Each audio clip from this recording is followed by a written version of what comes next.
We just can't catch a break right now, friends. This pattern has been loaded, and we're not done just yet. Hey there, friends. I'm meteorologist Shane Smith. It is Friday, December 12th, 2025, late in the evening. By the time you watch this, likely going to be the 13th. And yeah, we're dealing with Clipper number 3. It's getting ready to move in. Comes in Saturday afternoon and evening. And I've still got a lot of questions about how this one plays out. This forecast right here that you're seeing right now probably has the highest bust potential of anything I've put out in the last week. We're going to talk about why here in a second. Right now, we're dry, mostly. Notice the camera down below me, though. Laurel County Mesonet site over at the Center for Innovation. Freezing fog showing up. Not going to show up on radar, not going to show up on satellite, but when you get freezing fog, that can cause some slick roadways, can cause some slick surfaces. Be extra, extra careful out there tonight, friends. That does not mess around. Now we zoom the picture out. Our next storm system is locking and loaded. Alberta Clipper number 3. There it is. Calgary, Alberta. Right up in here. She's locking and loading. And she's going to head this way. Now, a lot of the model data is showing once she gets here, she's going to do a number like that. I don't know how much I buy that just yet. A lot of the models have kept trying to pull her back to the north. The dynamics at play would tell me it may come further south than what the models are indicating. We're going to wait and see. This one's got a lot of questions. Once again, let's talk about what's going on right now. That freezing fog is wicked out there, and it's not just Laurel County. There's a couple other Mesonet sites reporting that. Just be careful if you've got to be out driving tonight and early on Saturday morning, especially in the Cumberland Valley. It's going to be a little bit wicked out there. All right, here's our current advisories. The map is lit up. Christmas or cold colors everywhere, and that's because we got cold winter weather on the way. Winter storm warning, northern Kentucky and up into southern Ohio. Would not be surprised one bit if that doesn't get stretched a little bit further south, depending on what the data does tomorrow. A lot of winter weather advisories in eastern and northern Kentucky. That does not surprise me one bit. Winter weather advisories, typically 1 to 3 inches. Yep, that lines up with my forecast pretty good. Cold weather advisory. This is one we haven't seen a lot because this is relatively new. This kind of replaced the old wind chill advisory. We have a cold weather advisory for western Kentucky. We are expecting wind chills near 0 or below 0 Sunday and Monday morning. Yeah. Cold wind chills as low as 10 below 0 could result in hypothermia if precautions are not taken. This runs from 1 a.m. Eastern, midnight Central to 1 p.m. Eastern, noon on Sunday. Would not be surprised if that gets extended across most of the state. Would not be surprised if we see another one for Monday morning. Things are looking cold. We'll handle that here in a second. Nothing in the Cumberland Valley right now. Don't worry, the map will fill in. We're going to either get a cold weather advisory or a winter weather advisory, maybe both. I'm leaning more towards cold weather.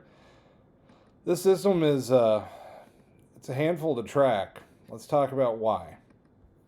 Here's what's going on right now, big picture on the HRRR model. We're dry. We start off Saturday dry. Here we go. About 11 o'clock in the morning, you see snow breaking out across portions of Illinois and Indiana. And I'm going to actually expand this out to the big picture just because I want to see how the models handle this nationally and how they're doing. So right now, it's about 10 o'clock.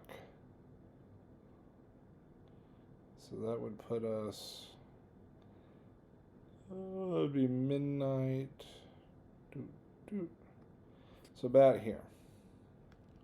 Let's just compare that versus how the actual radar is looking. We're going to do a little analysis on the fly. That's what the radar should be looking like according to the model. And that's what it is looking like. Okay, so decent agreement. That's good to know. So let's kind of track that into the future. This is using the HRRR model. So here we get into Saturday afternoon. It's about 2 o'clock in the afternoon. You notice as the storm system gets into Illinois and Indiana, it stops heading southeast and starts tracking more eastward. I'm a little curious as to why, because we have so much cold air in place right now. Well, it's not brutally cold. We had good cold air last night, then we warmed up to 40, so that may be part of it. But that low is cutting hard east.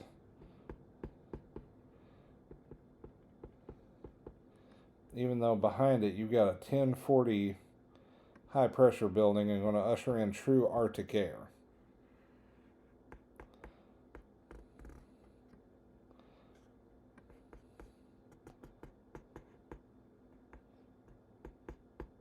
I would feel like typically in a setup like this should follow the 540 line and then curve. But we will see. Anyway, semantics aside, what that does for us is it brings in snow to northern Kentucky in earnest Saturday evening. Northern Kentucky, that's the one thing that I am not questioning out of this entire setup.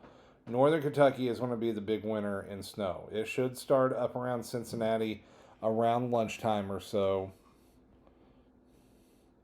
and then dive southeast. London, I don't think we see a ton from this. Lexington, you may get an inch or so. Big Sandy, 1 to 3 inches, feels like a pretty good bet right now. But I still think this thing may come further south than what the data is indicating. And speaking of the data, the snow data, all over the place. Here's a European model. Notice it's keeping the bulk of the snow up to the north. The Canadian is thumping Cincinnati. How about 6 inches?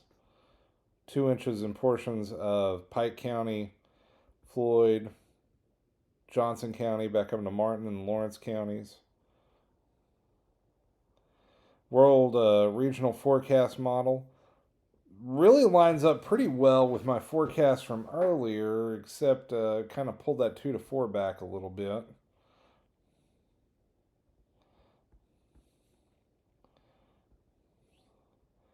The German model, once again, showing about a 6-inch snow in Cincinnati, not much south of that. The 2 latest runs in the NAM keeping everything way far north. The regional Canadian kind of is the one that my forecast mirrors the best, and it's a little probably overdone up near Cincinnati. It's showing like nearly 8 inches. I don't know that you'll go that much in Cincinnati. So that's just taking a look at what some of the models are showing for the snowfall. Here's my forecast. This will change. I got a feeling that 2 to 4 is going to get pulled back northeast. You're going to see a lot more 1 to 3 in eastern Kentucky. As a first call that I put out this afternoon, I felt good about it then. I'm questioning it now. We'll see how the overnight data comes. Y'all know I put out the forecast 2 days ago, switched it yesterday, then had to switch it back because we ended up bouncing back. I'm wondering if something like that happens with this. These winter systems, man, they're being tricky. This has been a couple of hard days of forecasting for your homeboy. So we're watching, we're waiting, we're going to see. This is not going to be a big deal for the Cumberland Valley, I think. This is not going to be a big deal over in south central Kentucky. The bluegrass region, 1 to 3 inches feels like a pretty good bet. Big Sandy, I've got you 2 to 4 right now. That probably would get backed off just a little bit. We'll see. I'll reevaluate in the morning. Covington, Cincinnati may have to come up a little bit. That's a little crazy. Now, once the snow moves out, let's get to the crux of what could be probably the bigger story, honestly. Here's the wind chill forecast.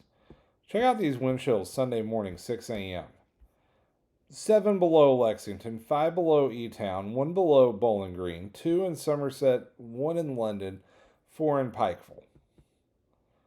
By lunchtime, 10 below Lexington-ish, or close to it, 1 below London, 3 in Bowling Green, right at 0 in both Somerset and Pikeville. That is during the peak heating of the day on Sunday, friends. Sunday's cold is not going to rival the cold we had a couple years ago at Christmas. But this is going to be cold, cold, cold by December standards. It is not often we have wind chills below 0 during the day in December. That doesn't happen a whole lot around here. And unfortunately, that carries us into Monday morning. The kids heading out to the bus stop Monday morning, they're going to need to bundle up big time. 3 wind chill Monday morning at 6 o'clock, Pikeville. 5 or 6, Somerset and London. 9 or 10, Bowling Green, Paducah. 3 in Henderson. Right at the Goose Egg, Owensboro. Louisville, 3 below. Lexington, 3 below. Moorhead, 2 below. Covington, 10 below. Just some brutal, brutal cold air. By the afternoon, we may feel above freezing in southern Kentucky. Still going to feel like the mid-teens in northern Kentucky. Not as bad, but still pretty cold Tuesday morning. Teens in northern Kentucky, 20s in southern Kentucky. But the temperatures finally rebound into next week. We may actually get some thermometers pushing near 60 degrees. Yes, near 60 degrees. In fact, let's take a look at that extended range forecast on the GFS model. 50s or 60s by next weekend, not out of the realm of possibility, friends. And right now, the long-range forecast on the GFS keeping us above freezing for Christmas. So those chances of a white Christmas right now, not looking too good. It's not going to bother me because I've got a lot of traveling to do that day. But I know a lot of folks like a white Christmas. Well, the early call on that, not looking good. But we shall see. The models will change a lot between here and there. And those 60s may even back down a little bit. We'll have to wait and see. But a warm-up is coming. We are going to catch a break from the Arctic chill. All right. This has been a longer video. I apologize for that. Felt like I was rambling a little bit, but there is just so much going on with this forecast. This final clipper will be out of here tomorrow night into Sunday morning. Then the cold rushes in. Then we finally catch a break just in time for the holidays, and I am glad for it. All right, guys, so that's going to do it for me. Thank you so much for tuning in. Be sure to like, share, subscribe. Let me know what you want to see as we cover the weather here going through the winter of 2025. About to roll that calendar into 2026. We've had an awesome end of the year here on my Facebook page and YouTube channel. Thank you all so much for your support. It means the world to me. Keep it up. All right, that's going to do it. I'm meteorologist Shane Smith. Take care. Stay weather aware. Catch y'all in the next one. Bye-bye now.